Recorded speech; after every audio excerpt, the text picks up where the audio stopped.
Welcome back, everybody, for another deep dive. This time we're going to be looking at The Goal by Eliyahu M. Goldratt. Oh, yeah. And it's a business novel, so It is. it's fiction. Yeah. But it's got a lot of really interesting ideas about productivity and bottlenecks and what they call systems thinking Absolutely. that really apply, I think, to a lot of areas in our lives. You know, and it's interesting because it's one of those books that's like a classic. Yeah. And it takes these concepts that are actually pretty complex and distills them down into a story that is really engaging. Yeah, and we were introduced to this character, Alex Rogo.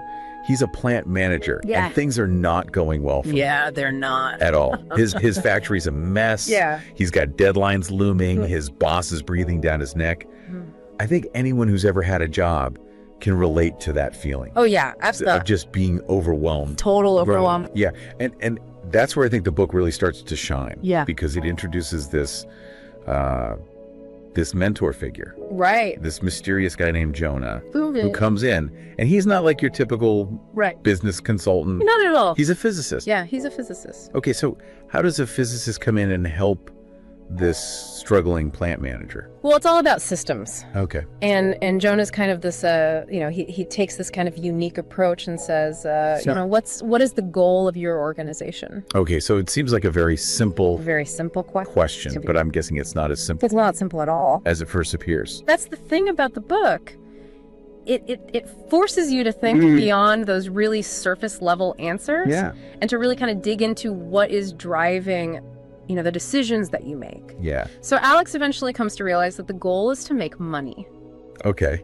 And that seems really obvious, right? Yeah. Like, duh. The goal of any business is to make money. Of any business is to make money. But in actuality, it's a lot more nuanced than that when you're in a manufacturing organization in particular. Yeah. Because if you're just focusing on churning out widgets as fast as you can, that doesn't necessarily translate to making money. Right, so it's not just about being as efficient as possible in the traditional sense. No, and that's where Jonah introduces these three key measurements, which are throughput, inventory, and operational expense. Okay. So throughput is... Yeah, those are pretty different, I think, from how most people think about business and success. Yeah, and it's not how most businesses measure things. Right. Typically. So what is the point of looking at those three things together? Well, throughput is the rate at which the system generates money through sales. Okay. Inventory is all the money that the system has invested in purchasing things, which it intends to sell. And operational expense is all the money the system spends in order to turn inventory into throughput. So you can't just focus on one of those. You can't just focus on one, because if you do, you're missing the big picture. Okay. Like, you might think, okay, well, cutting costs is always good. Right. But if you cut costs to the point where you're no longer able to generate sales, right, it backfires. Then what's the point? Yeah. So it's about looking at the system as a whole and understanding how these three measurements interact. So the goal is really encouraging us to think about systems thinking, even if we're not, running a factory. Absolutely. And that's where things get really interesting, because then Jonah introduces the concept of bottlenecks. Yeah, by bottlenecks. I mean, I think of like a traffic jam or a bottleneck on a highway. It's the same concept. Okay. And it's any resource that has less capacity than the demand placed upon it. Okay. So it doesn't matter how fast the other parts of the system are working. If you have a bottleneck that's slowing everything down. Right. So identifying the bottlenecks is crucial. It's absolutely crucial. But how do you do that? Well, that's where Jonah, guides Alex to start using data analysis and observation. Okay. And it's actually through this really interesting analogy of a Boy Scout hike. Okay, I'm picturing Boy Scouts in their uniforms. Like, how does that relate to factory bottlenecks? Well, so Alex is leading this Boy Scout hike. Yeah. And he realizes that the slowest kid in the group is dictating the pace for everyone. Okay. So it doesn't matter if some of the scouts could walk faster. Right. They're all stuck behind the slowest kid. Yeah, that's a great analogy. Yeah. And that's kind of like the aha moment for Alex. Right. Because he realizes that in the factory, the bottlenecks are like those slow kids. Yeah. And that optimizing the bottlenecks is far more important than trying to make every single part of the system equally efficient. I'm starting to see how these ideas can apply to way more than just factories. It's about figuring out where the real leverage points are in any system. Exactly. And that's where the book really gets interesting, I think, because it challenges those common sense assumptions that we often have about efficiency. You know, you might think keeping everybody busy all the time means that your organization's productive. Right. But if they're not working on the right thing, If they're working on the wrong things, or if their output is just piling up behind a bottleneck, right, it's actually counterproductive. Counterproductive. Okay, so the book is arguing that you need to synchronize. You need to synchronize the whole system around the bottlenecks. And it's not as simple as just identifying them. You have to figure out how to manage them. Exactly. Okay. I bet that involved some serious changes in Alex's factory. It did. It involved a lot of changes. Yeah. And it wasn't always easy for him. Right. I bet. Because change is hard. Yeah, I mean, people don't like change in general. Right. And he faced a lot of pushback from people who were used to doing things a certain way. Yeah, that's something that anyone who's tried to improve a system can relate to. Yeah. But I'm guessing the book doesn't just leave us with this idea that people resist change. No, it doesn't. It digs into how Alex actually overcomes those challenges. Right. He has to learn to be a leader, Okay. not just a manager. Okay. And that means communicating effectively, building trust, and getting buy-in from his team. So it's not just about the technical changes. No, it's about the human element. It's about understanding people's fears and concerns. Right. And addressing those. Okay, so what happens once Alex starts implementing these changes? Well, the plant starts to see a dramatic turnaround. Okay. Overdue orders disappear. Wow. Throughput skyrockets. Okay. Inventory shrinks. That's amazing. And customer satisfaction goes through the roof. Okay, so it sounds like they're really making progress towards the goal of making money. Okay. But of course, success, I'm sure it comes with its own challenges. Of course it does. Okay. Because as the system improves, new bottlenecks emerge. So it's this ongoing process of adaptation and reevaluation. So it's not like you just solve the problem and then you're done. No. Yeah. It's a continuous improvement process. So this is really about developing a new way of thinking. Yeah. That can be applied to any system. And that's really the power of the goal. Okay. It's not just about fixing a factory. It's about developing a mindset that can be applied to any area of your life. And I love that about the book. And we'll dig into more of those specific changes that Alex makes and those mindsets and how they can apply to everyday life in part 2 of our deep dive. I'm looking forward to it. Me too.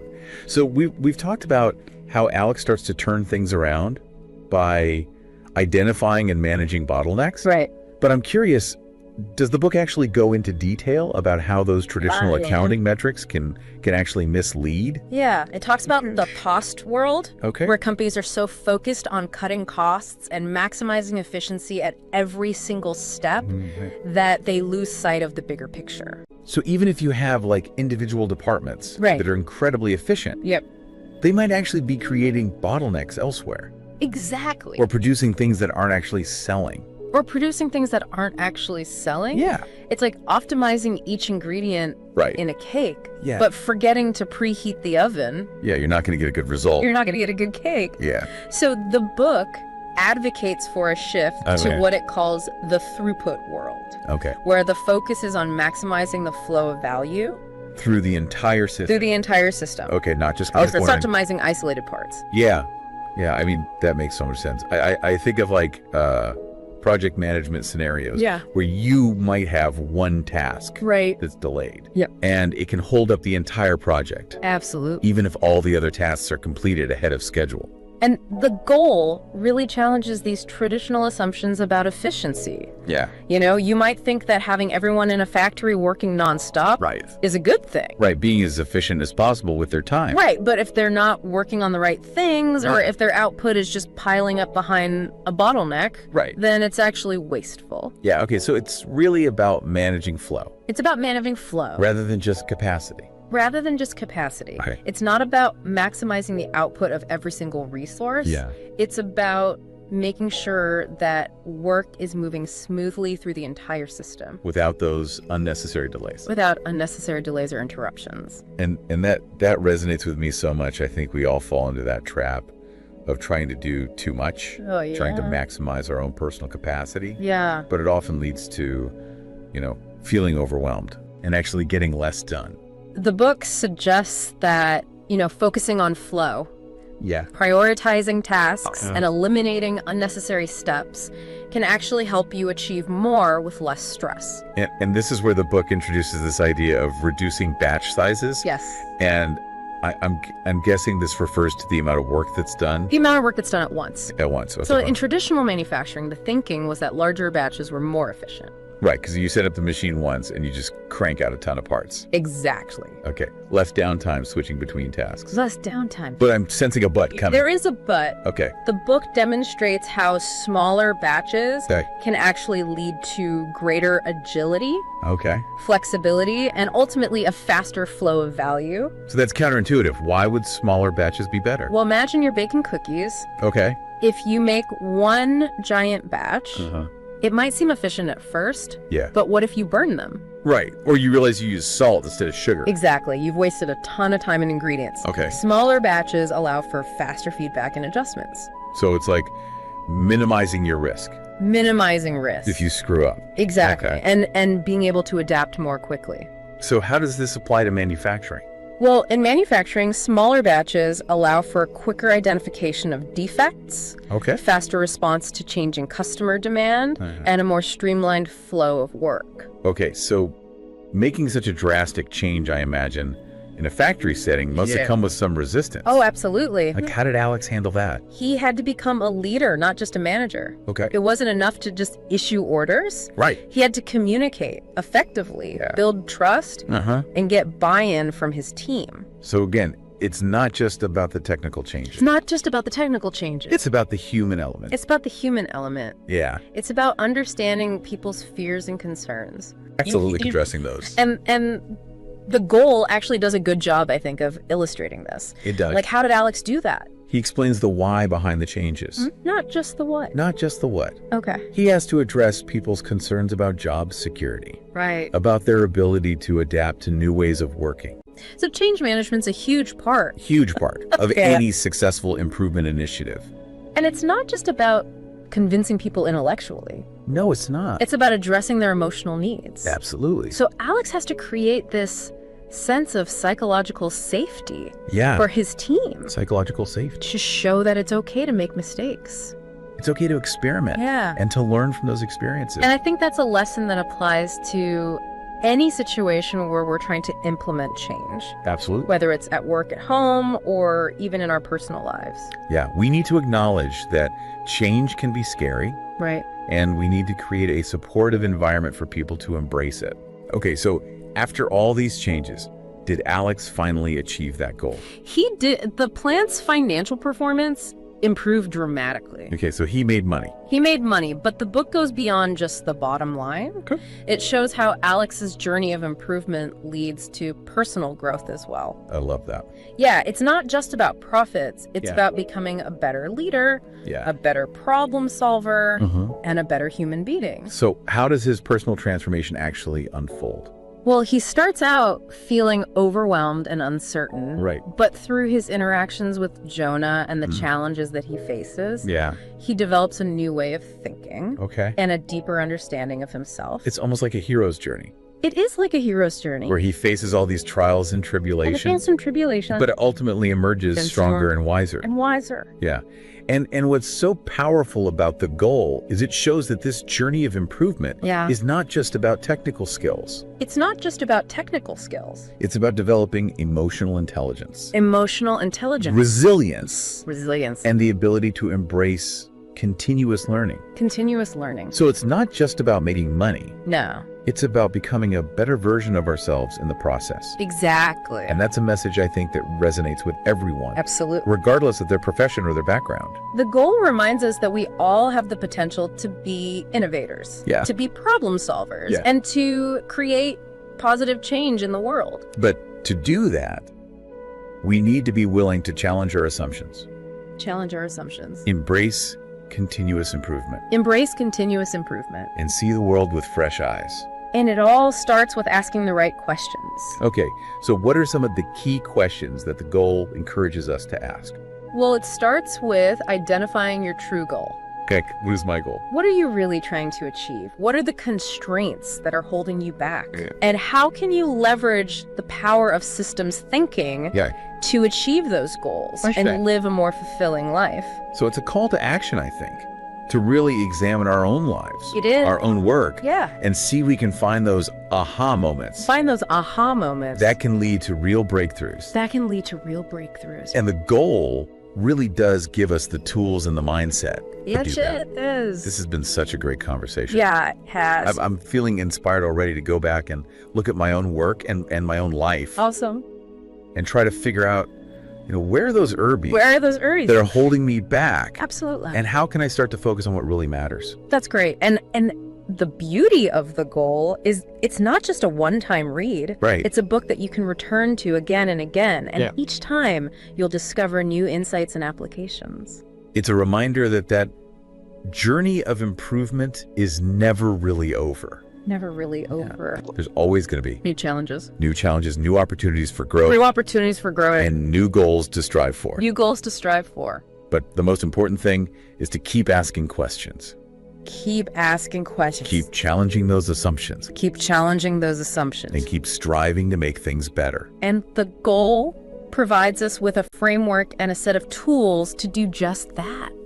We've covered a lot of ground in this deep dive. We have. I'm sure our listeners are eager to hear more. I'm sure they are. And we'll delve even deeper in some of the specific techniques and strategies that Alex uses to turn his plan around in the final part. Looking forward to it. Of our deep dive. Yeah. Okay, so welcome back. We've been talking about the goal. And really, I think it's about way more than just fixing factories or even just business. Absolutely. It's really changing the way I think about getting things done. Yeah, it's about systems thinking. It's about understanding how the different parts of a system interact. Yeah. And how to optimize the whole. And in this last part, I kind of want to get tactical. Yeah. What are some of the things that Alex actually does, guided by Jonah, to actually improve this plant? Well, we know bottlenecks are key. Well, bottlenecks are key. It can't just be, yelling at people to work faster. No, it's not about that at all. Right. It's about understanding that those bottlenecks need to be protected from any kind of interruption or downtime. So even small disruptions. Can have a ripple effect. Can have a ripple effect and slow down the whole system. I'm thinking of if you're at a grocery store and the only cashier they have takes a really long break. Yeah, the line backs up. Yeah, everybody gets frustrated. Exactly. So Alex starts making sure that those bottleneck resources are always fed with work. And he's prioritizing parts. And even using sometimes older, less efficient machines to supplement capacity if needed. Sometimes you have to go back to the old ways. Okay, so using older machines. Yeah. That seems kind of counterintuitive. It does seem counterintuitive, but... Wouldn't that create more problems?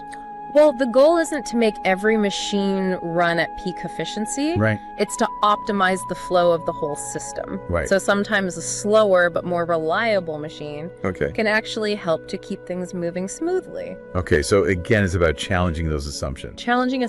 Yeah. What other kind of surprising things did Alex do? Well, he realized that batch sizes were a big issue. Okay, batch sizes. So the amount of work done. The amount of work that's done at once. That's at once. Yeah, the factory was used to doing things in huge batches. Okay. Thinking that was more efficient. Okay, less setup time. Yeah. But it created massive piles of inventory. Right. And long delays. So it's like you were saying before, instead of making one giant cookie. Exactly. You make smaller batches. So that you can get feedback faster. Yeah, and adjust if you need to. Exactly. Okay, so they reduced batch sizes. Even though it might have seemed less efficient at first. On the surface. They actually improved flow. Reduced lead times. And became more responsive. To customer needs. Yeah. Okay, so this is a great example of how, common practice can actually be the enemy. Can be the enemy of progress. Yeah, we do things a certain way just because that's how they've always been done. Yeah, that's how it's always been done. But that doesn't mean it's the best way. And this applies to so many areas. Of our lives, right? Yeah, think about your own to-do list. Okay. Do you try to tackle similar tasks in batches? I do actually. Yeah. I always think it's more efficient to answer all my emails at once or do all my phone calls. But what if you're getting bogged down by less important emails? Yeah. and delaying the crucial ones. Okay, so it's about breaking down those batches. Breaking down those batches. Yeah, even in our personal life. Even in our personal lives. So this is like giving ourselves permission to experiment. And see if there's a better way. To see if there's a better way. Okay, so I love that. I love that idea. So we've got Alex. He's making all these changes to the production process. Right. But he's also learning to be a better leader. Yeah, he's not just focused on the technical stuff. Yeah. He's also focused on the people. Yeah, he's facing resistance to these changes. Right. But he's not just, bulldozing through. He's not bulldozing through. He's actually taking the time. He's taking the time. To get buy-in from his team? To get buy-in from his team. And we talked about that before, but how does he actually do that? Well, communication is key. Okay. He explains not just what's changing, right, but why it's necessary. Okay. He makes sure everyone understands how these changes contribute to the overall goal. Of making money and saving the plant. Of making money and saving the plant, exactly. So it's about transparency. Giving people a sense of ownership. Not just, handing down orders from on high. Exactly, and he doesn't sugarcoat the challenges. He acknowledges that change can be tough. Right. But he also emphasizes the benefits. Yeah, both for the company and for the individuals involved. For the company and for the individuals involved. And I think that's so key, right? Yeah. To acknowledge that change can be scary. It can be scary. And unsettling. It can be unsettling. We can't just ignore those feelings. You can't just ignore those feelings. And he celebrates successes along the way. Celebrates successes. Each improvement, no matter how small. No matter how small. Is an opportunity. An opportunity. To show the team that they're making progress. They're making progress. And that their efforts are paying off. It's those small wins that we often talk about. Those small wins. They could really help to keep us motivated. Keep you motivated. And build momentum. Build the momentum. But I think what's interesting about the goal is that even with all this success, it doesn't shy away from the fact that continuous improvement is a journey. It's a journey. Not a destination. Not a destination. You solve one problem. Another one pops up. Another one pops up. Yeah. So how do you deal with that? Well, you have to be comfortable with that constant state of change. Right. With always looking for ways to do things better. And that's really, I think, what the goal is all about. Yeah. It's not just about fixing a factory. It's about developing a mindset. Yeah. It's about approaching any problem with curiosity and a willingness to challenge assumptions. And that mindset is what allows Alex to actually achieve that goal. It does. On multiple levels. Multiple levels. He saves the plant. Saves the plant. He becomes a better leader. Better leader. He finds a renewed sense of purpose. Renewed sense of purpose. In his work. Yeah, it's a reminder that even in the midst of crisis, there's an opportunity for growth and transformation. And those aha moments can lead to breakthroughs that benefit not just our work, but our lives. Absolutely. And it's not just about applying these ideas in a work setting. Right. Think about your personal goals, your relationships, your health. Okay. Are there bottlenecks holding you back? Okay, so we can ask ourselves that question. Ask yourself that question. What is my goal? What is your goal? And how can I use these principles? How can you use these principles? To achieve it. And don't underestimate the power of asking those questions. Yeah. Because, as Jonah says in the book, the answer is not out there somewhere. It's within us. It's within us. So this is about trusting our own ability. To find our own ability. To find solutions. To innovate and to create positive change. So as we wrap up this deep dive into the goal, I encourage everyone listening to reflect on those questions. And maybe even pick up a copy of the book. It's a classic for a reason. And I think it really does have the power to change the way we see the world. Absolutely. So thanks for joining us, and we'll see you next time. Thanks, everyone.